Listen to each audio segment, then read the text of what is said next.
ఈ విషయము బైబిల్లో మనం చూడగలుగుతా ఉన్నాం. God does bless his people with success, prosperity and wealth అని బైబిల్ మనకు బోధిస్తుంది.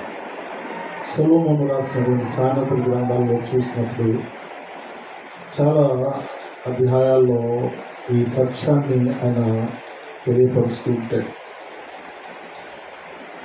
దేవుడు తన ప్రజలను ఆశీర్వదిస్తాడు. God does bless his people. ఆయన మాత్రమే తన బిడ్డలకు లేదా తన ప్రజలకు దీవెన లేదా ఆశీర్వాదం అవి ఎట్టివి అంటే సక్సెస్ అంటే విజయములు అయిన, ప్రాస్పారిటీ అంటే శ్రేయస్సు, వెల్త్ అంటే సంపద లేదా ఐశ్వర్యం. ఇవి దేవుడు ఈ రూపంలో ఆశీర్వదిస్తాడు. తన ప్రజలు అనే దానిని మనం పరిశీలన చేసినప్పుడు తన ప్రజలను దేవుడు ఆశీర్వదిస్తాడంటే, తన ప్రజలు అంటే ఇక్కడ 24వ అధ్యాయాన్ని మనం చూసినప్పుడు కీర్తనలో కొన్ని విషయాలు ప్రభు మనకు తెలియపరుస్తున్నాడు.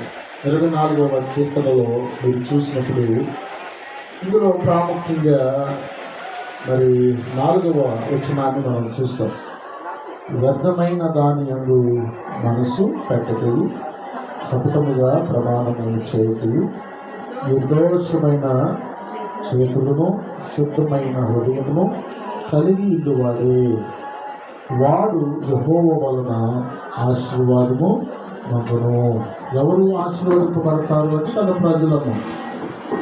ఎవరికి దీవెనలు కలుగుతాయంటే తన బిడ్డలకు లేదా దేవుడిని మరి కలిగిన లేదా దేవుని నమ్మినవారు.